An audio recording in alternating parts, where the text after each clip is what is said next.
Olá, internautas! É com grande satisfação que estamos aqui de volta com mais um painel InfoChannel, sempre com o objetivo de fomentar a discussão e trazer para vocês tendências, saídas, propostas de soluções para temas acerca do setor de tecnologia da informação e comunicações no país. Hoje nós vamos falar sobre computação tridimensional e espacial. Eu sou Irene Barella, editora das mídias InfoChannel, e vocês, profissionais e executivos de TI, preparem-se para uma imersão nesse tema, que hoje está em crescimento, não só no mundo, como aqui também no Brasil, sendo impulsionado por novas tecnologias como inteligência artificial, aprendizado de máquinas, e mais especificamente na computação espacial por realidade virtual, realidade aumentada e mista, incluindo também IoT. Para tratar desse tema, a gente trouxe aqui especialistas que vão apresentar aí as mais recentes inovações e aplicações. E aí eles vão falar também como é que essa tecnologia está transformando os diversos setores da indústria. Para tanto, a gente convidou, pelo Instituto Mauá de Tecnologia, o professor Rudolf Biller, que ele é coordenador dos cursos de TI do IMT. Ele é mestre com doutorado e pós-doutorado. Rudolf desenvolveu pesquisas na Universidade da Flórida e no Centro de Microeletrônica Interuniversitária na Bélgica. Com diversos trabalhos publicados, sua atuação segue impulsionando avanços tanto na pesquisa acadêmica quanto na aplicação tecnológica. Pela Faculdade de Informática e Administração Paulista, temos o professor Gabriel Cavalcante, que é o coordenador acadêmico dos cursos de Design Digital e Web Design. E ele responde ainda pelas disciplinas de modelagem 3D, animação e motor de jogos na FIAP. Ele é mestre em tecnologias de inteligência e design digital, com financiamento pelo CAPES, é pesquisador nas áreas de multimídia, realidade virtual e jogos. Ainda pela Fundação Getúlio Vargas, contamos com o professor Eduardo Francisco, que é o chefe do Departamento de Tecnologia e Ciências de Dados na FGV São Paulo, onde é também professor de MBA, graduação, mestrado e doutorado. Francisco é formado em Ciência da Computação, é mestre e doutor, mergulhado em Geoanalytics e Ciência de Dados. Também é pesquisador visitante na Universidade de Otago, na Nova Zelândia. Ele conhece bem questões acerca aí de inteligência artificial, Big Data, geointeligência, estatísticas espaciais e mobilidade urbana.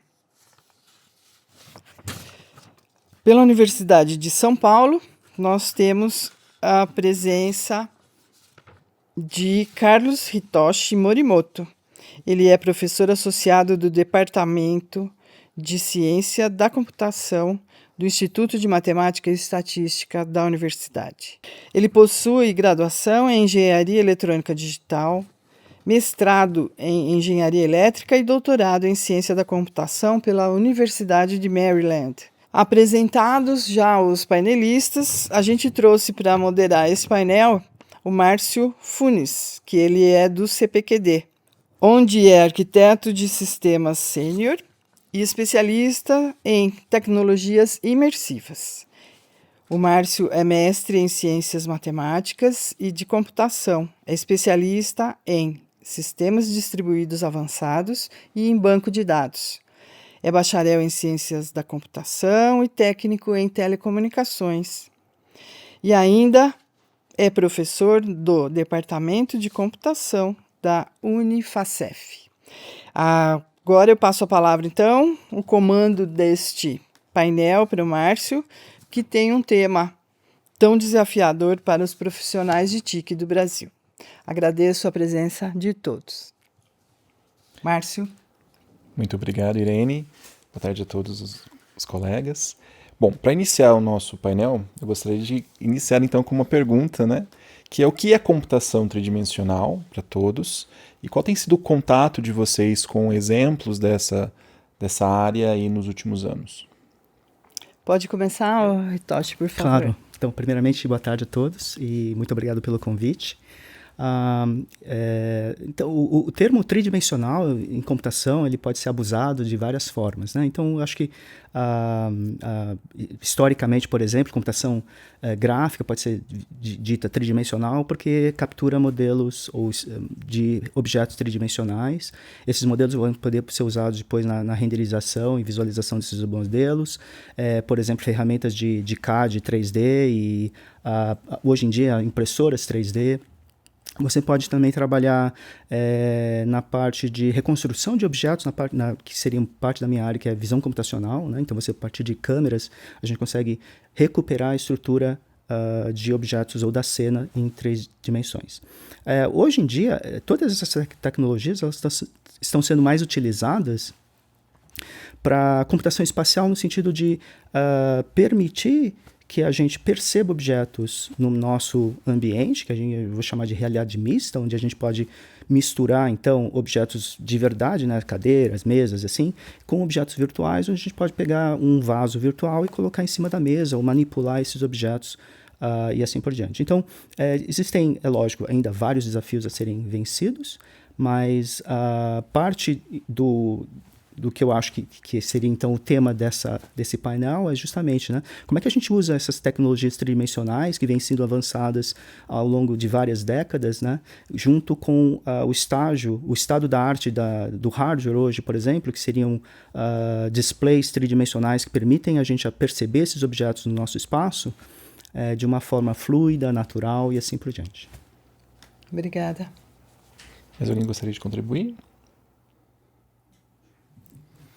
Talvez, mas só complementando essa questão, concordo bastante com o que o Carlos falou, acho que ele definiu muito bem, mas vale a pena a gente refletir que a taxonomia desses termos na área de computação, principalmente do lado da indústria, ela é confusa às vezes de propósito, né? Termos como visão computacional, computação tridimensional, estão aí, se renovam às vezes, sem muita renovação do ponto de vista de conceito, mas é para sempre trazer a novidade, né? Então, termos mais antigos, que são de fato anteriores a essa visão que o Carlos colocou, como toda a questão de sistema de informação geográfica, mesmo a área que vem da arquitetura e engenharia, como os CADs e tal, tem grande parte dos conceitos que estão aqui hoje, né? Usando a dimensão 3D de uma forma maximizada e não como era antigamente, simplesmente uma extrusão, né? Mas vale a pena a gente só refletir que tem muita coisa que vem do passado, mas com nomes antigos que também está aí, né? Uhum. Aproveitando então o gancho da resposta, professor Eduardo, hoje quais são as principais tendências tecnológicas que o professor enxerga e que estão impulsionando aí o desenvolvimento da computação tridimensional no mercado atualmente? Mas eu vejo uma apropriação potencialmente muito maior do que já se viu hoje, do uso de computação tridimensional integrada ao ambiente do cientista de dados, né? Indo na essência do que ainda é ficção científica, né? Você tem um ambiente 3D em que os dados estão ali disponíveis, você vai e junta, eu quero analisar isso com isso. Aquela visão que vem dos filmes, né, de Minority Report e outros tal, é uma tecnologia que já existe, mas não tem escala ainda, mas eu acho que os próximos 10 anos no máximo, a gente já vai ver isso como uma realidade mesmo, né? Ambientes de programação mais duro, que não convidam gente que não tem aquela fluidez de programação, que entra no ambiente que você tem que digitar coisas e tal. Isso talvez torne isso ainda nichado, né? O cara que conhece R, conhece Python e conhece linguagens mais antigas, fundamentais, tem um jeito de usar essa tecnologia que é muito próprio, né? Já quem puder viver uma experiência de computação tridimensional para fazer análise, daí misturando um monte de outras coisas, você poder falar, você poder interagir por texto em uma linguagem natural, que a inteligência artificial generativa já permite que se faça, vão poder usufruir de uma computação tridimensional para você planejar uma integração e uma análise dos dados para tomar uma decisão, né? Fora um monte de outras coisas que certamente meus colegas vão falar, envolvendo gêmeos digitais, uma revitalização do metaverso, que é um termo que já ficou bem envelhecido. Acho que isso, sem dúvida nenhuma, a questão híbrida que o Carlos falou, mas eu vejo um grande potencial nessa parte de analytics. É interessante notar como a gente consegue costurar a tridimensional com outras áreas, né, que antes não estavam bem definidas ou talvez não tão acessíveis, e agora revisitar tecnologias já usadas no mercado, dando novas aplicações, novas possibilidades que outrora a gente não veria com tanta ênfase. E aproveitando o gancho com relação à parte mercadológica, eu vou perguntar para o professor Gabriel. Professor Gabriel, tecnicamente falando, qual é o atual estágio da computação tridimensional que você enxerga aí no seu dia a dia, no mercado atualmente? Boa. Acho que essa evolução, né, inerente que a gente tem do hardware, né? Então a gente tem novas tecnologias, o próprio processamento agora terceirizado, né, para a inteligência artificial está trazendo novas possibilidades, essa tecnologia que foi muito aproveitada pela indústria do entretenimento, né? Então a gente vê hoje uma popularização grande de softwares, né? Softwares muito poderosos. Hoje a gente consegue trazer para dentro da sala de aula ferramentas, né, de desenvolvimento 3D, justamente a mesma que a Disney utiliza, então 100% de forma gratuita. A única limitação realmente é o acesso ao hardware, e esse paralelo tecnológico nosso da popularização do hardware, da gente poder entregar, né, com cloud, com novos data centers aí mais poderosos da NVIDIA, esse acesso a várias pessoas. Então, acho que esse é um passo muito positivo com relação à popularização da tecnologia, né, tridimensional para outras áreas, igual o professor colocou. E eu diria mais, né, até complementando sobre a própria aplicação mesmo do 3D no mercado, essa absorção, no caso, para outras áreas, acho que a questão é além da ficção científica. É a gente realmente ter aquele cenário do Minority Report de pegar os dados, com certeza, eu acho que de repente com uma arte 3D ali, a partir da computação tridimensional, mas também com um avatar 3D, né? Eu imagino que daqui, por conta da própria inteligência artificial, do avanço dela, da visão computacional, a gente vai chegar a um momento em que eu simplesmente vou perguntar para um avatar 3D como está meu inventário, né? A gente tem um banco de dados ali complexo por trás, mas eu posso simplesmente ter essa interação humano-máquina com o avatar.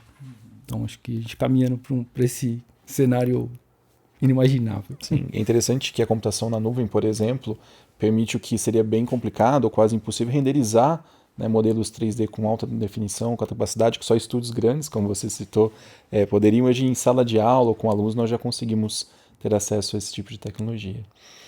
O professor Gabriel falou sobre o mercado. Eu gostaria de perguntar ao professor Carlos, e olhando para o futuro, quais seriam as tendências que o professor enxerga na área de tridimensional?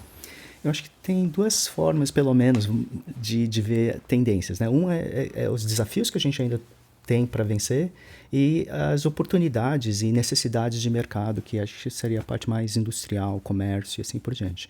Eu acho que entretenimento é uma das indústrias que tem sido mais utilizadas para explorar essa tecnologia, né? Então você tem todas as mídias digitais, por exemplo, de streaming, que você pode assistir um filme sentado, mas com um display muito maior, né? Tipo sentado num cinema, mas eu acho que existem várias oportunidades de entretenimento em 3D, como assistir um jogo de futebol sentado no estádio, basquete, enfim, o seu esporte preferido, você vai poder usufruir, né, essa tecnologia e experimentando sensações novas. Essa é a parte que eu acho que me interessa mais, assim, em termos de pesquisa, que acho que oferece as oportunidades os desafios, na verdade, de interação, né? Quer dizer, sentar e ficar parado nesse espaço tridimensional e como espectador é muito fácil, né? Eu acho que da parte de desafios, aí são as tendências futuras, eu acho que falta a gente desenvolver muito em termos de interação, né? Como é que eu pego um objeto virtual, manipulo ele, né? Então, eu não vou comer uma pipoca virtual, mas eu quero assistir o futebol e comer a pipoca de verdade. Como é que a gente combina tudo isso. Mas tem alguns elementos, talvez, de controle da própria mídia que eu estou assistindo, né? Então, como é que eu avanço? Como é que eu mudo a posição da câmera? Eu quero ver o jogo de dentro do campo, né? Ou da linha de fundo, e assim por diante. Então, esse tipo de tecnologia está surgindo. Existem já alguns exemplos à disposição. E eu acho que, do ponto de vista, né, de tendência, não basta só a gente participar, a gente vai ter que controlar boa parte, né, dos estímulos que a gente recebe, da informação que a gente recebe, como o próprio Eduardo falou, a gente vai ter que, se eu quero fazer uma busca, né, minerar esses dados, porque a informação é muito grande, né, então, e não é só entretenimento, né, o entretenimento é realmente uma das indústrias que a gente tem à disposição, mas, por exemplo, vendas online, por exemplo, eu vou poder experimentar uma camisa, eu vou poder ver um produto, né, de cozinha ou de eletrodoméstico, eu vou conseguir ver, eu já consigo, né, comprar um móvel e ver como ele aparece ou vai ficar na minha sala. Eu posso comprar um carro e ver se ele cabe na minha garagem, né, que hoje as vagas estão bem apertadas em apartamentos, e assim por diante. Então, esse tipo de oportunidades, então, é uma convergência, né, de várias outras tecnologias, não só visão computacional e a interação humana no computador, mas também mineração de dados, IA. Então, a gente vai ver, a partir dos avanços de cada uma delas, eu acho que isso vai gerar bastante movimento, né, para a criação de novas aplicações, né, porque isso vai vencer as dificuldades de cada uma, e essas tendências, né, porque isso é bastante o mercado que vai inventar uma outra forma de usar. Isso também é bastante interessante. Perfeito. Após ouvirmos com relação às tendências, gostaria de perguntar para o professor Rudolph, com relação, olhando para o mercado atualmente, quais seriam os desafios, principalmente das implementações das soluções atuais, no nível tecnicamente que nós temos, com relação à computação tridimensional? Quais seriam os desafios, né? Custos, paradigma do usuário, na sua visão? Atualmente, o nosso maior desafio, né, seria mais do ponto de vista tecnológico, né? Se você vai ver a grande revolução que a gente teve recentemente não foi tanto do conceito do tridimensional, porque o conceito tridimensional é muito antigo. Desde quando se começava a desenhar matematicamente no papel, já sabia que era um ambiente tridimensional. Era só jogar no plano cartesiano, basicamente, né? O nosso desafio sempre foi o tecnológico. Então, se você voltar lá no começo do século, quando você começou com jogos no computador, você tinha o jogo do The Sims, que criava a sua casa com ambiente virtual e você podia manipular o bonequinho andando pela casa. Você já começou a ter aquele ambiente tridimensional, mas como que hoje você consegue ter uma imersão? Justamente com esses avanços que a gente teve nas tecnologias, como, por exemplo, na área da microeletrônica, com o avanço dos semicondutores, que isso possibilitou o aumento do poder computacional, poder de processamento, que chegou-se hoje no que, por exemplo, a NVIDIA é um dos nomes mais conhecidos, né, no poder de GPU. Hoje já se fala em TPU, NPU, que é para você fazer justamente processadores dedicados para esse processamento de dados, de imagem, né? Dados de vídeo e imagem. Quando a gente vem, então, para hoje, dos maiores desafios, que até se tornou uma política internacional, né? A gente está vendo essa guerra internacional entre, de um lado, Estados Unidos, do outro lado, China, do lado do ChatGPT, que se tornou mais famoso, do outro lado, o DeepSeek e outros que estão vindo por aí. Como que eu vou conseguir fazer isso com o menor custo? Seja o menor custo de uso de construção do hardware, né, das GPUs, seja com custo de processamento que termina no consumo de energia, né? Então, hoje, para você treinar um modelo, é muito custoso, não só do ponto de vista do hardware, mas para você, gasto de energia. Então, como que eu vou equilibrar isso? Então, eu vejo esse como um dos principais a nível global. Temos também uma dificuldade do ponto de vista de mão de obra qualificada, né? Porque não é todo mundo que tem um conhecimento. Uma coisa é você ter o conhecimento para usar um ChatGPT, outra coisa é para você desenvolver a tecnologia, não só do ponto de vista de hardware, como do ponto de vista de software, né? E como também integrar isso no dia a dia das pessoas. Então, por exemplo, no ambiente das empresas, né? Eu quero automatizar ou quero usar isso dentro do meu chão de fábrica. Então, eu preciso ter tanto a captura de sinais, como usando a inteligência artificial para interpretar esses dados e montar um ambiente em que eu vou aplicar essas informações, né? A gente falou muito aqui de gêmeos digitais, né? É justamente isso dentro das indústrias, né? Eu estou monitorando, usando a internet das coisas, é o ponto de entrada desse meu sistema. Eu vou processar isso e eu vou devolver como? Posso usar um VR, posso usar um ambiente virtual, seja ele como for, usando o misto também. Então, eu vejo isso como algum dos principais desafios que a gente tem hoje aqui. Perfeito.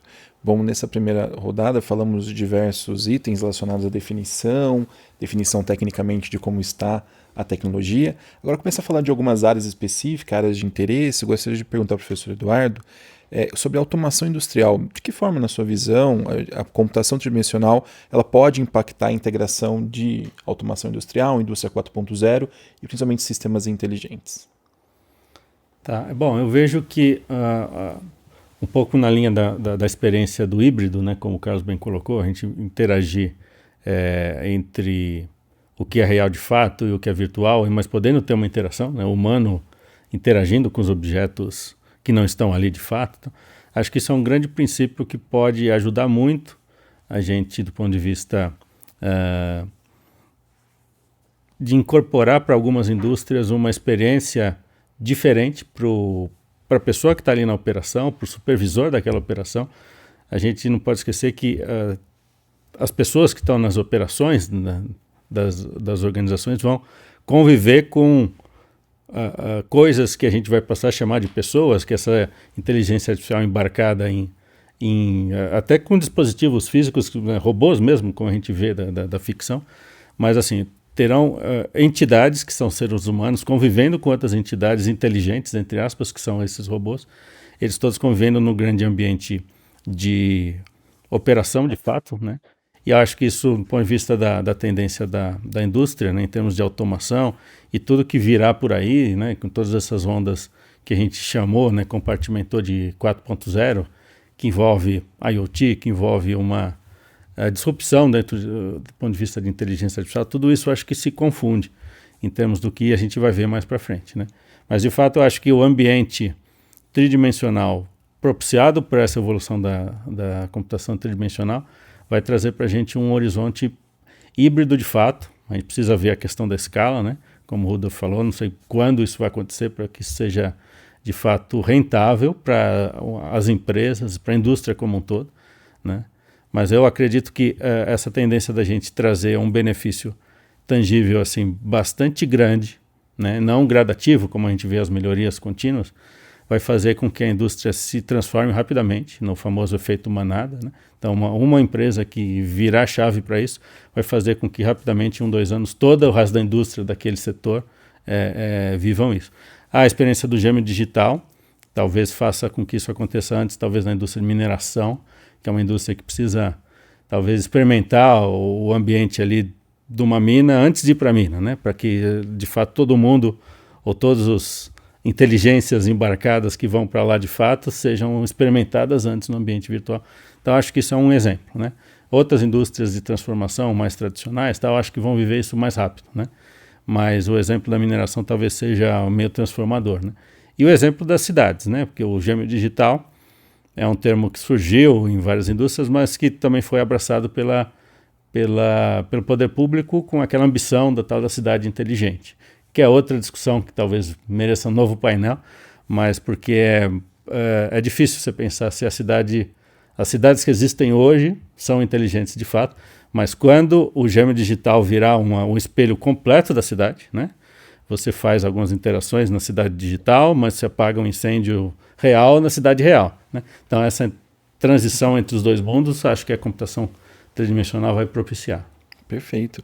E além dos gêmeos digitais, professor Gabriel, você enxerga, aproveitando o seu background em jogos, outros exemplos do cotidiano que você vê a aplicação, além de realidade virtual, gêmeos digitais, tanto para o público geral, mas também para as empresas, né, para a indústria no geral?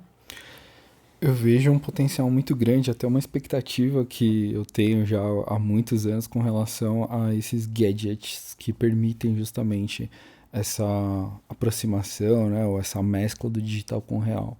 A experiência de usar um óculos de realidade virtual atualmente é algo extremamente desconfortável, né? A gente sempre escuta essa palavra, o desconforto realmente das pessoas de ter uma coisa presa na cabeça, de ter uma coisa que esquenta, né? Essa telinha que esquenta.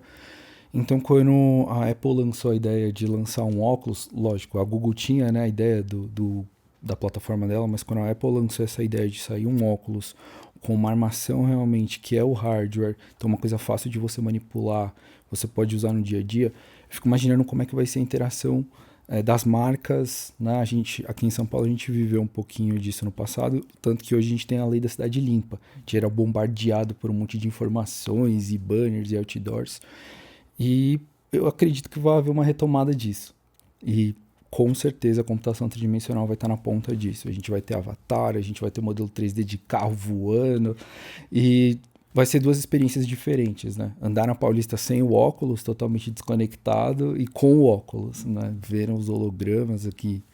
A gente define, né, de maneira superficial no tridimensional quando a gente fala de realidade mista. Então seria um pouquinho dessas contribuições. Acho que o marketing aí vai sofrer um grande impacto. Perfeito.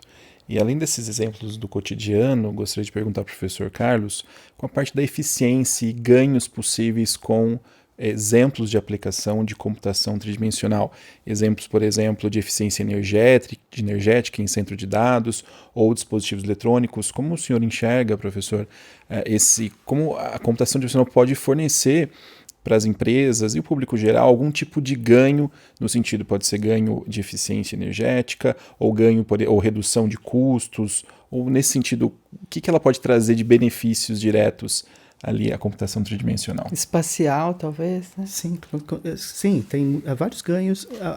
Talvez o maior é uma conscientização, mas eu só queria pegar um gancho no que o Gabriel falou, que os gadgets hoje em dia, eles são clunkies, né? São grandes, são pesados, são desconfortáveis, como ele mesmo já mencionou, mas acho que a gente ainda não aprendeu a aceitá-los socialmente, né? Andar com um óculos de realidade aumentada no metrô, acho que vão pensar que eu sou maluco, né? Então, acho que vai fazer parte, ou faz parte, né, do nosso aprendizado social, não só aprender a usar, mas aceitar o uso disso, né? Porque também a parte ética, né, que seria, poxa, eu estou gravando todo mundo que está ao meu redor o tempo todo, né? O quanto disso interfere na minha vida e na vida das pessoas que estão na minha volta. Mas voltando então ao termo de ganhos, IoT, por exemplo, eu acho que não serve para economizar energia diretamente, né? Mas ele é um mundo de informações que você coloca à sua disposição para descobrir formas, como a energia está sendo usada, onde que estão os gargalos, e prever alternativas de como economizar essa energia. Então, conscientização eu acho que é um dos maiores fatores, porque a computação espacial ela vai permitir a gente talvez ver, né, quantas dessas lâmpadas que estão aqui, qual é o gasto de cada uma, quanto tempo ela ficou acesa, todo esse histórico, quanto isso custa em dinheiro, né, porque não basta saber quanta a potência, né, em watts ou o consumo dessa energia. Então, essa conscientização do que eu estou gastando, quando estou gastando, quanto estou gastando, eu acho que vai ajudar bastante a gente a entender melhor o problema e descobrir alternativas de solução. Inclusive de aceitar, né, poxa, eu estou com o meu celular ligado o tempo todo, talvez essa informação também é o suficiente, talvez, para eu cortar um pouco essa minha própria dependência tecnológica. Então, eu acho que isso vai ser parte da educação de todo mundo e social, né?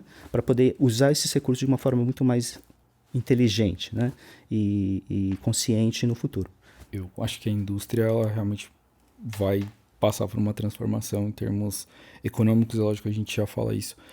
Mas a computação tridimensional vai estar muito conciliada. A gente faz essa análise por conta do advento da inteligência artificial. Então, a inteligência artificial ela está com certeza impulsionando todas as outras áreas a chegar nesse novo futuro, onde a gente tem as famosas fábricas escuras, né? Então, eu não tenho gasto de energia, porque é uma fábrica 100% robotizada, com robôs ergonômicos para fazer o trabalho de pessoas, e que eu consigo acompanhar exatamente o que está acontecendo por conta da computação espacial, através de um espaço de realidade virtual, num PC, até falamos da computação em nuvem ali, de qualquer parte do mundo.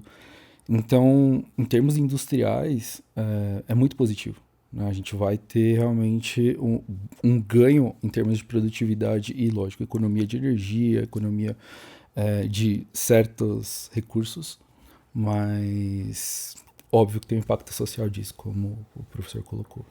Realmente os ganhos são muito grandes e esses ganhos, né, impulsionam as empresas a procurarem profissionais.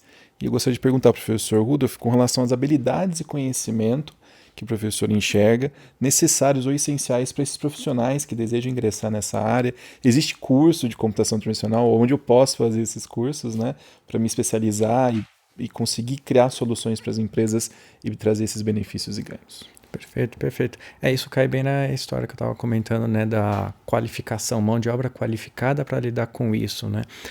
Isso daí, ele entra tanto nos cursos como, por exemplo, de engenharia e os cursos que todos nós aqui fizemos, engenharias ou os cursos de TI, né, onde você tem realmente esse ganho de conhecimento, né? Então, assim, a pessoa tem que ter um conhecimento em processamento de imagem, seja ela bidimensional tradicional ou mesmo a tridimensional, saber lidar com processamento, trabalhar com CPU, GPU, NPU, trabalhar com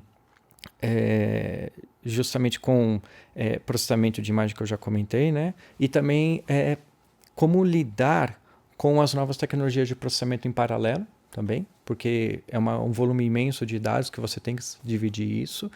E nisso tudo também entra também a questão de como conseguir conversar bem entre o software e o hardware. Como foi muito falado aqui no IoT, né, na internet das coisas, como que você vai ter que capturar esses dados do mundo real para passar para o mundo virtual, para poder ser um input, né, a entrada desse sistema. Então, para você poder devolver isso de uma forma eficiente, né, gerenciando esses dados, e também, obviamente, que você vai ter que lidar com a inteligência artificial em tudo isso, né? Seja ela generativa ou não, né? Então, trabalhando também de forma ou na nuvem, com o cloud computing, também trabalhando de forma offline, porque imagina que você está querendo trabalhar o que está se tornando cada vez mais realidade, que são os veículos autônomos, um outro exemplo. Você não vai querer processar esse dado na nuvem, porque a diferença entre a latência do sinal chegar num servidor e voltar pode ser o tempo que o seu carro já sofreu um acidente. Então, você vai ter que ter um hardware justamente para tratar esses dados localmente no veículo e dar agilidade para isso. Então, o profissional, seja da engenharia, seja da área de TI, ele vai ser muito demandado para isso. Posso complementar? Você falou bastante aí, citou várias vezes a NPU, que tem a ver com o neural, né? Gostaria de saber se tem algum requisito na parte de redes neurais, se isso entra ou não. As NPUs são... Imagina que você tem a GPU e a NPU, eles são dedicados a uma tarefa mais específica. Então, se o seu celular já é mais recente, ele já tem um processador lá dentro que já trata da NPU. A mesma coisa com os computadores, notebooks, laptops, né? Ele tem algumas tarefas, alguns comandos, né, de máquina que já são dedicados e especializados nisso. Então, ele vai poder processar isso de forma mais eficiente. Você não vai treinar um modelo de linguagem no seu celular, porque ele não é para isso. Mas você pode usar, por exemplo, uma função da câmera para detectar um objeto e selecionar esse objeto e dar o foco naquele objeto e fazer aquele efeito de blur, que é efeito de borrar o fundo. Então, você faz isso localmente no seu próprio celular. Então, o conhecimento para trabalhar com esse tipo de informação é necessário, e isso entra dentro das disciplinas que você tem, por exemplo, em ciência da computação, que é lidar justamente com essas linguagens, esse tipo de redes neurais. Okay. Perfeito. E gostaria de aproveitar o grande background de vocês e ouvir um pouco experiências e exemplos de projetos em computação tradicional que vocês já ou contribuíram com pesquisas acadêmicas, orientações acadêmicas, ou até mesmo mercadológicas, né? Se vocês pudessem citar um pouco de exemplos de projetos ou pesquisas voltadas para a computação tradicional que fizeram parte da carreira de vocês, começando com o professor Carlos. Eu fiz já algumas orientações na área, então eu lembro assim de cabeça usar vários anos atrás, né, usar marcadores, por exemplo, para enriquecer objetos. Então, por exemplo, numa conferência, eu nunca lembro o nome de ninguém, por exemplo, que é muita gente, então você olha para uma face e já aparece Rudolf, Gabriel e assim por diante, né, de uma forma aumentada. Então, isso é uma forma de diminuir as distâncias sociais, né, porque você melhora o contato, facilita a aproximação entre pessoas. Existe um outro trabalho nosso de aumentar, experimentar produtos online, então, por exemplo, maquiagem. Então, a Aline, por exemplo, fez um mestrado onde ela usava, enfim, alguns produtos de maquiagem e passando o dedo, né, no rosto, escolhendo o tipo de maquiagem, passando o dedo no rosto. Mas as grandes aplicações, quer dizer, isso em casa, né, isso a gente pode fazer em casa, mas por exemplo, grandes galpões, depósitos, Amazon, por exemplo, ou Correios aqui no Brasil, eles podem facilitar muito encontrar um pacote ou saber um pacote pedido, né, pelo código. Talvez você consiga ver o que tem dentro, literalmente, né, porque é em 3D, na forma de uma visão raio-x. Você pode consertar equipamentos, né? Hoje, por exemplo, não tem, pelo menos os carros mais antigos tinham um carburador, né? Então, se perguntar para mim onde é o carburador, eu provavelmente não vou saber, mas com o dispositivo eu posso saber, um avatar, né? Ele pode me ensinar e me mostrar todos os passos, desde abrir o capô, porque eu também nunca sei onde fica a alavanca, né? Até descobrir a peça, como desmontar a peça, remontar a peça, a parte de visualização de coisas, né? Porque a gente está limitado também na tela real, às vezes, mas a gente pode aumentar a tela real de uma forma virtual, para eu ficar realmente imerso em um mundo só de telas. Então, tudo isso pode certamente afetar a produtividade individual em qualquer atividade. Esportes, outro grupo que eu estava envolvido, por exemplo, futebol, né? Na hora que eu chuto o pênalti, para onde o goleiro vai cair, né? Se eu souber essa informação, eu provavelmente vou marcar mais gols. Então, a parte de treinamento de atletas de alto nível pode também ser bastante afetada por esses estímulos visuais que a gente pode fornecer a partir de dicas, né? Então, você consegue controlar o foco visual das pessoas, aprender, então, a capturar essas informações que antes não estavam à disposição, né? Mas a gente não sabe, nunca aprendeu, nunca me disseram para olhar daquele jeito. Então, tudo isso pode melhorar o desempenho humano de várias formas, em várias atividades, em vários níveis diferentes. Perfeito. Queria perguntar então para o professor Eduardo alguns exemplos de projetos que o professor já tenha, ou academicamente, ou no mercado, atuado. Sim. O Carlos já falou todos. Então, acho que fica para nós aqui, talvez. Mas, brincando, eu achei que ele completou muito bem. Vários exemplos de cotidiano, né? Esportes, cozinha, etc. Eu vou, talvez, mencionar dois, né? Vou falar de maneira mais geral. Complementando também a fala que o Carlos falou da questão da maquiagem, né? Então, tem muitas lojas hoje em dia que estão investindo muito na questão da loja virtual, mas de fato, né? Não essa coisa de um site inteligente, mas é uma coisa que tem essa experiência imersiva, né? A gente tem a grande feira do setor, que é a NRU, que acontece sempre em Nova York, em janeiro, tá? A gente tem uma comitiva de professores e alunos que vão, assim, uma casa dos 30, 40. Nossa área do departamento de pesquisa em marketing é muito forte.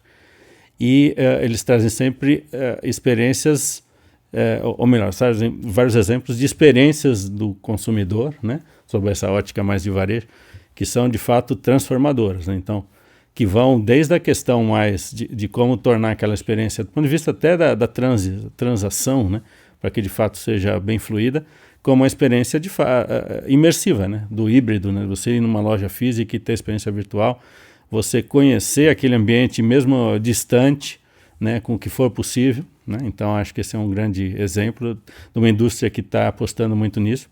Uma outra que é a indústria cultural, né? Então você hoje tem exemplos de museus ou de outras experiências culturais em que você não só tem lá uma fala inteligente à medida que você chega perto de uma obra, um quadro e tal, mas você de fato deixa entrar dentro desse quadro. Então ver como é que seria a experiência lá de estar num quadro de Van Gogh, mas do lado de dentro, né? É claro que você já está abusando um pouco do artista. Você está criando a partir do motivo original. Mas tem muita coisa nessa área bem legal.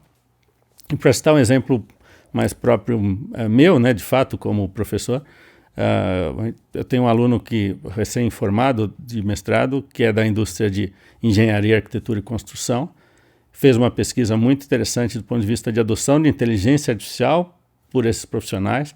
Tem outro lado que foi bem colocado aqui, da deficiência de profissionais do setor, então há muita reação, né, para aquele profissional que está há muitas décadas usando um ambiente de design gráfico, mesmo com evoluções, né, desde o CAD tradicional até outras coisas, mas ele de fato usar uma ferramenta hoje muito diferente, em que ele vai ser muito mais um supervisor do que um cara que vai entrar no detalhe lá do que era antigamente a régua e compasso, a prancheta e tal. Ele vai de fato trabalhar num ambiente que ele vai só ditar regras e eu preciso que esse quarto dentro desse prédio seja refeito a partir do estilo de um outro arquiteto. Vai ser muito assim, altíssimo nível, e ele vai ter de fato que só supervisionar. Então, como é que se dá essa reação? E nesse ambiente de arquitetura, engenharia e construção, hoje as ferramentas já existentes hoje estão muito mais eficientes. Hoje você faz um planejamento de uma construção de um prédio cerca de 10 vezes mais rápido do que você fazia há 5 anos atrás. E todos os detalhes mais ligados à engenharia, né? Será que essa peça se sustenta aqui, etc, etc. A própria máquina já te dá grande parte disso. Então, como é que os profissionais vão lidar numa ação muito mais de alto nível, de supervisão, do que de fato de mão na massa, né? Então, esses exemplos que eu queria complementar. Muito interessante. Senhor Gabriel, conte um pouco para a gente como tem sido os momentos de jogos ou as pesquisas junto com os alunos ali nas disciplinas de computação tridimensional. Boa. Eu gosto muito quando chega nessa parte, porque às vezes a gente vendo, né, os cases por conta da indústria do entretenimento, parece que é uma coisa distante, mas atualmente a gente tem alguns cases, principalmente na parte de treinamento, tá? Então, quando a gente tem uma situação onde existe um alto nível de periculosidade, por exemplo, centrais de distribuição de energia, às vezes é muito mais interessante a gente fazer o treinamento de determinado profissional dentro de um ambiente virtual. Esse foi o primeiro case que eu cheguei a trabalhar, efetivamente, foi para a GE, no caso aqui do Brasil, e caminhando alguns anos depois a gente chegou a ver alguns cases da Siemens, né, com o lançamento de elementos IoT que ficavam integrados a uma ferramenta de inteligência artificial deles, então eles conseguiam fazer quase que um digital twin. Ele não precisava efetivamente entrar num lugar que tinha um alto nível de perigo para a pessoa que estava fazendo manutenção, ele conseguia fazer isso através de um óculos de realidade virtual. Mas é importante frisar que o digital twin não é isso. O digital twin é realmente eu conseguir pegar todas as variáveis possíveis e imagináveis de um determinado processo e replicar ele 100% num ambiente de realidade virtual, ali onde a computação tridimensional está funcionando. A inteligência artificial ela veio justamente para fazer isso funcionar. E eu tenho um prospecto muito positivo, principalmente na questão da medicina. Porque a gente tem um digital twin, onde o médico realmente está operando da Nova Zelândia, né? Que a gente falou tanto, que é um lugar, acho que todo mundo é apaixonado. Então o cara tá nas montanhas lá na Nova Zelândia, mas ele é um neurocirurgião especialista num ponto específico que precisa operar o presidente dos Estados Unidos. Então é um pouquinho dentro dessas situações que eu acredito que a gente consegue integrar todas as 3 disciplinas. A computação gráfica, no sentido dela vir, essa computação 3D de fazer uma representação eficiente para esse médico. A computação espacial, dele ter a assertividade de que o movimento que ele está fazendo lá na Nova Zelândia, dentro desse espaço virtual, é exatamente o mesmo movimento que está ocorrendo por um robô que está nos Estados Unidos, e o processamento de tudo isso. Então, hoje eu vejo com bons olhos os cases e, novamente, quero frisar que eu gosto muito dessa parte, porque é uma tecnologia acessível, né? E com a inteligência artificial está ficando cada vez mais acessível. Então, essa computação tridimensional hoje ela já está presente em diferentes áreas. Antes era mais jogos, no qual o curso o pessoal entra realmente para fazer 3D dentro do curso de jogos digitais. Hoje a gente já tem a presença dele em vários outros cursos, no sentido de design digital, também dentro da panelinha. Arquitetura e design sempre absorveu muito bem. Mas cursos de engenharia de software hoje já tem uma disciplina voltada justamente para essa questão do tridimensional na interação, né? Vendo não só essa questão de entretenimento em si. E os alunos estão desenvolvendo. Então, a gente teve alguns cases em que os alunos foram desafiados a desenvolver uma aplicação de realidade virtual que ajudasse realmente a humanidade. E vários deles optaram por questões psicológicas de traumas. Então, a pessoa às vezes está muito ansiosa, criar um ambiente utilizando questões ali de neurociência para poder colocar ele num estado de relaxamento. E foi engraçado, que anos depois saiu aplicações assim, pessoas que tinham medo de voar se beneficiaram disso. Então, é um processo bem legal que o 3D está cada vez popularizando mais. É interessante você citar que as habilidades antes eram voltadas só para o desenvolvimento de jogos, a modelagem só para isso.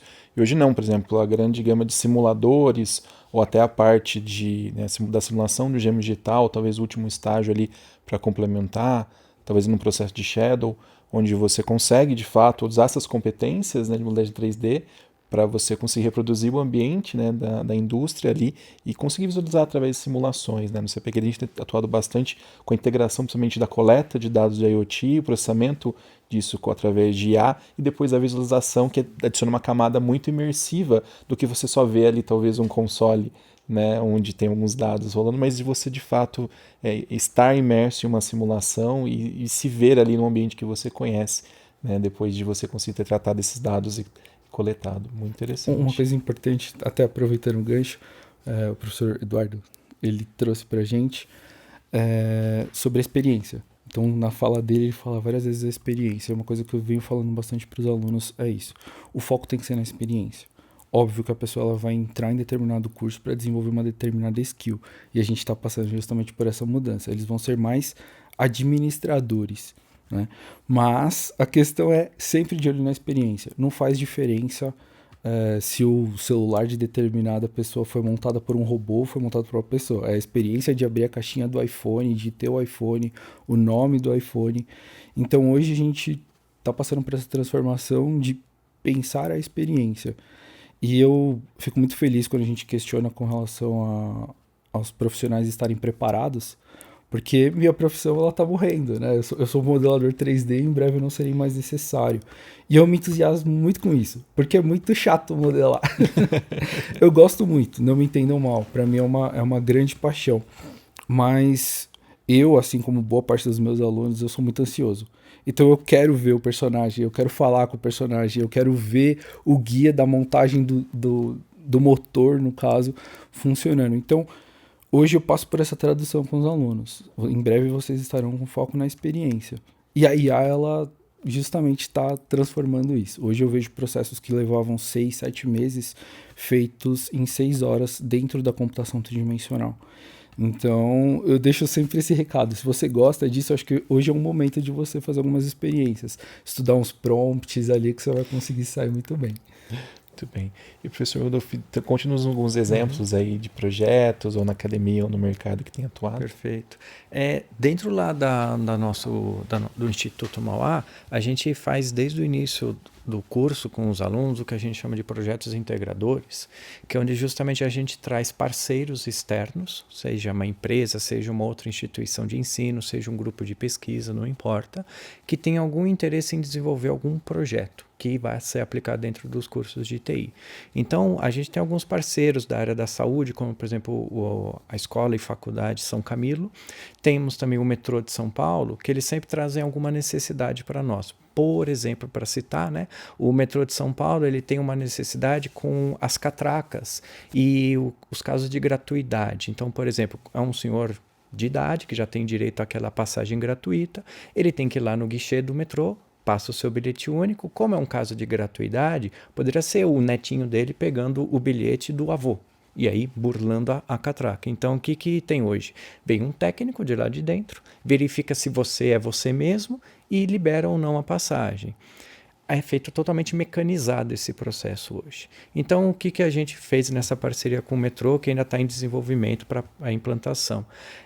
Usando justamente treinamento com a face do usuário para ele identificar junto com o banco de dados do metrô, verifica você mesmo? Se sim, ele libera a passagem e o senhor pode entrar, ou algum outro caso de gratuidade. Se não, aí ele gera um alerta dentro da SSO, que é aquela cabine lá onde ficam os técnicos. Eles vêm até o local com um tablet, um celular, faz uma verificação, de repente pode ser só um erro do cadastro, faz uma atualização e está liberado. Ou se não for o caso, aí lida com um caso de fraude, né? Então esse é um exemplo de atuação que a gente faz na prática com os alunos. Então eles desenvolveram usando treinamento de imagem, de máquina, e claro que isso aí pode ser expandido para N outros casos. Tem um projeto que não é nosso, mas é do governo federal, Rota 2030, já devem ter ouvido falar, né, que é justamente da mobilidade. Isso envolve N universidades, a própria USP, a nós da Mauá e outras universidades públicas e privadas, que é justamente você, além de ter um veículo elétrico, né, pensando na poluição zero ou quase zero, você também tem um veículo autônomo, tanto para o lado do conforto, mas o principal para o lado da segurança. Uma frenagem automática para não atropelar alguém, para não bater num carro, ou porque o motorista teve um mal súbito, ou porque ele dormiu, etc. Então, esse tipo de computação tridimensional, que é justamente o que a gente está abordando aqui hoje, também é desenvolvido dentro das N universidades, e a gente tem um projeto vinculado ao Rota 2030 também como um outro exemplo, né? Foi citado também a área da saúde, que é bem importante, né? Então imagina, ela pode ser tanto a computação quanto a inteligência pode ser uma ferramenta a mais para auxiliar um médico, né? Então, se ontem eu fazia simplesmente um raio-x do peito da pessoa e via que tinha um objeto estranho, hoje eu consigo trabalhar com a tomografia computadorizada e montar um modelo 3D do corpo da pessoa e ver se tem uma massa estranha lá, que pode ser um eventual câncer, ou a criança que engoliu uma moeda também, e identificar isso e dar um auxílio para o médico ou mesmo para o auxiliar do médico que está trabalhando. Então, são todas áreas muito nobres que a gente pode dar auxílio, seja de conhecimento nosso dentro da academia, seja dentro das empresas, e desenvolver isso. Eu acho que é bem importante, que eu sempre falo para os meus alunos, né? Olhem para a inteligência artificial e para todas essas tecnologias como mais uma ferramenta para te ajudar, nunca para te substituir o seu cérebro, porque a decisão ainda cabe a nós de tomar isso, ela é só um auxílio para nós. Então, acho que o professor também já vê isso, né, quando está trabalhando com seus alunos na parte de UX e tudo mais, né? Você pode muito bem fazer um prompt para o ChatGPT e ele cria uma página web praticamente pronta para você, muito mais rápido e praticamente instantâneo. Tá, então essa vai ser uma ferramenta. Como que você vai trabalhar para isso? Como que você vai agregar valor a isso e fazer uma análise para ele sim, realmente atender aos seus requisitos do seu cliente, né? Então, toda essa parte aí a gente sempre trata, e é a experiência que a gente tem no dia a dia com os alunos e parceiros. O que está faltando para dar uma deslanchada e realmente começar a ir para o dia a dia, que seja aumentar a adoção de uso? Hardware, eu acho que acho que é o principal desafio, a gente conseguir ter capacidade de processamento em gadgets pequenos e confortáveis, ergonômicos, no máxima potência. Lógico que tem a questão social, a questão cultural, realmente da gente se habituar a outras possibilidades, mas eu acho que essa transição ela tem que ser impulsionada por um design extremamente ergonômico e que concilie essa capacidade de processamento. A computação em nuvem ela vem nos ajudar nisso, né, nessa empreitada, mas a gente ainda precisa de uma capacidade de processamento gigante. Então, o Edge entra nisso. Acho que a gente resolvendo esses dois impasses, a questão de hardware e a questão realmente do acesso das pessoas a essas plataformas e de retenção dessas pessoas às plataformas, com certeza tudo que a gente vislumbrou aqui está prontinho para se realizar. Ok. Alguém mais quer complementar? Acho que além do hardware tem formas de uso mesmo, aplicações, né? Porque a gente ainda é uma tecnologia que está em sua infância, que a gente ainda está aprendendo a usar. Então não é só a parte ética e social, mas também, como eu tinha falado anteriormente, o que eu faço para interagir com ela, né? Porque o que a gente faz hoje é segurar as mãos, mas tem duas formas hoje comuns, né? Um é usando um óculos capacete, mas aí eu posso segurar alguma coisa e clicar nessa coisa como 2 joysticks, por exemplo, ou eu uso um mobile mesmo, um telefone ou um tablet, mas aí eu estou segurando o tablet. Então, nessas duas situações, eu estou com as minhas mãos ocupadas, né? Mas se eu quiser dirigir o carro e, sei lá, ter um visor 3D, ou mesmo andar na rua e ver o meu caminho, desviando dos obstáculos, né? Sabendo, olha, ou saber quais as lojas que estão abertas e que tem, sei lá, mais a ver comigo e assim por diante, eu preciso controlar essa informação, eu preciso acessar essa informação, eu preciso ligar e desligar essa informação, né? Mas com as minhas mãos ocupadas, como é que eu faço isso? Ou eu realmente tenho essas mãos ocupadas. Então, além do hardware, a gente ainda tem vários desafios de coisas criativas sendo desenvolvidas, porque a gente ainda não resolveu. Por exemplo, o mouse, que foi desenvolvido nos anos 70, hoje em dia todo mundo sabe que é natural, mas a invenção do mouse foi revolucionária nesse sentido. Ele permitiu a gente, né, um dispositivo de apontamento bastante preciso e que, na época, era muito difícil de usar. Então, tinha gente que não conseguia controlar o mouse porque é um dispositivo de apontamento indireto. É muito mais fácil apontar. E a mesma coisa que a gente vai ter que desenvolver novos hardwares, novos dispositivos para poder vencer essas barreiras. E essas barreiras vão ser conhecidas quando começarem a surgir novas aplicações. Mas a parte móvel, né, que eu quero usar enquanto eu estou andando no corredor do meu depósito, né? Essa parte ainda precisa ser desenvolvida bastante. Então tem bastante tecnologia então, para os interessados, né, em fazer uma pós-graduação, em resolver esses problemas que são desde a parte de visão computacional, de recuperação dessas estruturas, coisas flexíveis móveis, né? Eu quero me ver vestido, né, com um determinado traje. Essa parte também tem com determinados... de noite como é que eu vou aparecer, né? Mas de dia vai ser a iluminação completamente diferente. Então são problemas ainda bastante desafiadores e que a gente ainda tá em busca, né, de gente tão bem criativa nessa área para poder ajudar a gente a resolver. Eu acho que a gente acaba entrando novamente na questão do hardware, a experiência realmente de você usar um HoloLens, não sei se vocês já chegaram a usar o HoloLens ou desenvolver para o HoloLens, que foi o meu caso, né? Então a FIAP ela fez a aquisição do HoloLens logo no começo e a gente conseguiu passar por esse processo exploratório da plataforma. Ele é sensacional, né? O fato da gente conseguir manipular as coisas com as mãos livres é muito bom. Mas ele é pesado, ele superaquece e a capacidade dele de processamento, justamente, né, na parte de processamento de imagens, é extremamente limitada. Então o que a gente consegue fazer é expandir coisas com alguns poucos gestos. Então eu fico imaginando quando a gente tiver conciliado a questão, né, com a armação do meu óculos. Hoje praticamente metade da população mundial utiliza óculos. Então é pensar realmente na possibilidade de eu ir numa ótica, comprar a minha armação já com essa tecnologia, poder ter isso, né, processado diretamente no meu olho, e a manipulação vai ser natural com os gestos.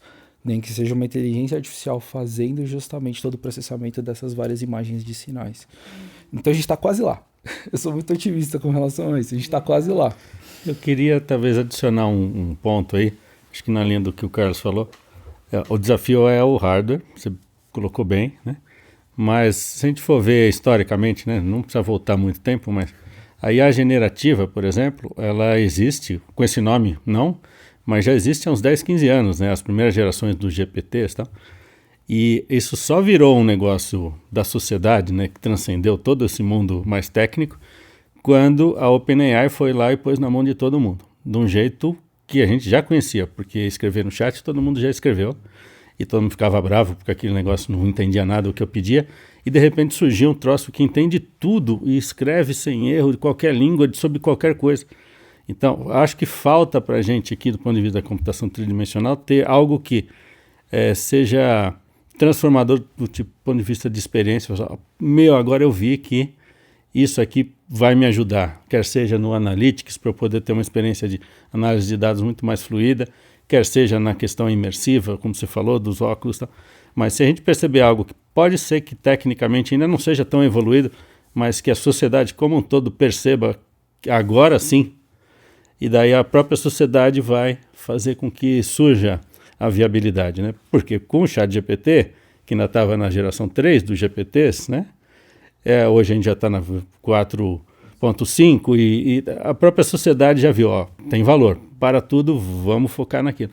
Então acho que falta isso, a gente ter algo que ainda está na ficção científica, mas dos exemplos, né? Eu acho que um outro exemplo que cabe muito bem, que é a evolução da conversa nossa aqui, do Minority Report para o Jarvis do Homem de Ferro, né?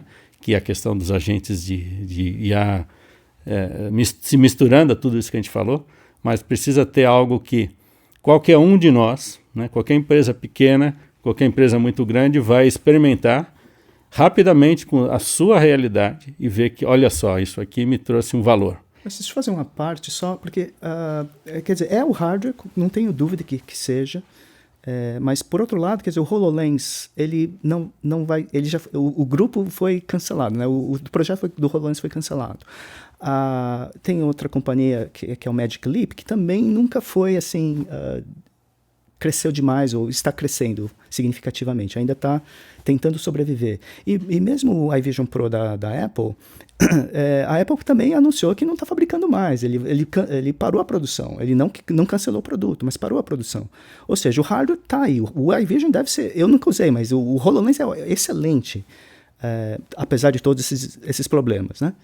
Mas não é esse hardware em particular que, tudo bem, ele é desconfortável, mas se tivesse uma aplicação, um killer app, né, que eu acho que o Eduardo mencionou, certamente ele seria mais utilizado e teria um mercado bem mais afim, né, de adquirir essa tecnologia e ajudar a desenvolvê-la, do que hoje. Então a gente realmente ainda tem essa dificuldade, né, de imaginar uma aplicação onde a gente realmente estaria imerso, mas não ou imerso totalmente, né, que seria talvez em instantes como telemedicina ou às vezes educação, fazer uma palestra aqui e lá, mas realmente como é que a gente usa isso na indústria o dia inteiro, todo dia, né, além de treinamento, né, porque treinamento também é alguma coisa efêmera, né? Porque uma hora você vai vir especialista, você não vai mais precisar dessa máquina.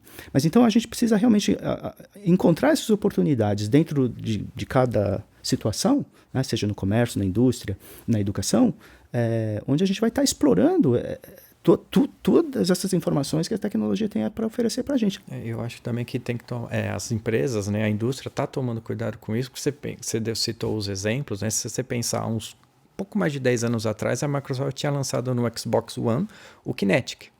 Morreu. Também, nossa, você podia jogar videogame sem nenhum tipo de controle. As dancinhas, os gestos, a academia, tudo. Também, morreu. Foi a geração anterior até do HoloLens. E eu vejo um pouco disso também acontecendo nesse momento com a IA. Porque tudo bem, criaram o ChatGPT e as outras variações, e eles estão tentando dar agora uma utilidade real para as pessoas usarem. Porque, legal, eu tenho que abrir no meu celular o ChatGPT ou abrir a página do ChatGPT, digitar, copiar e colar. A Microsoft está tentando trazer isso dentro do pacote Office. N outros aplicativos tentando dar um uso para isso. Senão ele vai acabar morrendo como morre. Morreu o Kinetic, está morrendo, né, o HoloLens, o da Apple e tudo mais. Então eles precisam trazer isso de uma forma que seja fácil, que tenha utilidade, que seja assim, usual no seu dia a dia. Você vê, hoje você entra no carro, pareia o seu celular, seja Android, seja iPhone, com o carro, quero mandar mensagem para alguém. Se você tentar fazer por comando de voz, ainda é muito sofrível. Eu quero abrir alguma coisa, continua sendo aquela tela touch que você tem que ficar mexendo ou catar o seu celular e ficar manipulando. Ainda, por mais que você tenha o Gemini da Google ou o ChatGPT, ainda está engatinhando. A gente está bem no comecinho e as empresas estão tentando integrar isso no dia a dia das pessoas de uma forma fácil. Eu acho que o professor Eduardo sintetizou de maneira perfeita. É justamente a gente conseguir uma grande aderência da nossa sociedade para determinada tecnologia. E a Ford ela fez isso, ela implementou o uso de HoloLens dentro de uma fábrica, houve ganhos de produtividade. Então os funcionários utilizavam aquela plataforma HoloLens para diversos processos dentro da fábrica, desde você fazer manutenção em motores até a montagem do próprio motor. Então o funcionário tinha um HoloLens dele, no qual ele conseguia explodir, no caso, o motor, analisar qual era o passo a passo da montagem e depois ele executar. Logo no lançamento da plataforma HoloLens, isso aconteceu. Qual é a questão? Como eu vou deixar um funcionário no chão da fábrica, andando de um lado para o outro com um equipamento de $15 mil. Então, no momento que a gente conseguir ter exatamente o que o professor Eduardo falou, e aí a evolução do hardware é justamente nesse sentido que eu aponto. A gente conseguir ter um hardware bom e barato, acessível, a gente resolveu todos os problemas. Gostaria de agradecer, principalmente o convite. Também é muito bom estar no meio de especialistas e ouvir o background de vocês. Então, é muito gostoso poder acompanhar, né? E aprender mais, mergulhar nessa parte. É muito interessante vocês estarem agora com relação à parte do hardware. Há pouco tempo tivemos outro exemplo do metaverso, que foi um exemplo, né, de computação tridimensional, que talvez não exigia um hardware muito grande, mesmo assim a adoção dos usuários não foi tão, né, massiva quanto a promessa de ser algo revolucionário. O Sr. Ricardo falou sobre um killer app, né, que realmente teria uma aplicação inquestionável. Então a nossa sociedade e a indústria como geral ainda procura, né, e está sedenta de novas oportunidades em computação tridimensional, e cabe a nós desenvolver essas tecnologias, conversar, debater e poder divulgar que essa área existe. Às vezes as pessoas não associam, né, conhecem a realidade virtual, mas não associam realmente com uma grande área como computação tridimensional. Então é muito importante esse tipo de debate, tipo de painel, para popularizar ainda mais, né, trazer mais profissionais para essa área e juntar, né, essas pessoas sobre um mesmo guarda-chuva, né, de possibilidades e soluções, né, em computação tridimensional. Ok. Eu também gostaria de agradecer imensamente a sua contribuição, sua valiosíssima contribuição.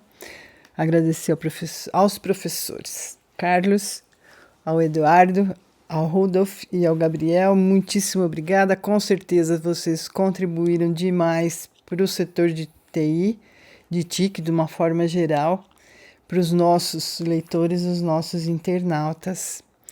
Eu quero anunciar que em breve a gente vai ter mais um painel, que a gente vai divulgar em breve o tema.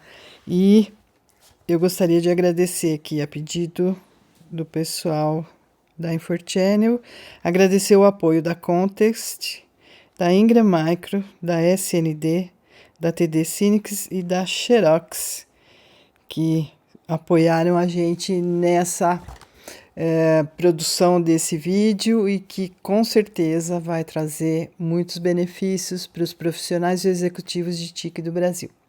Obrigada e até a próxima!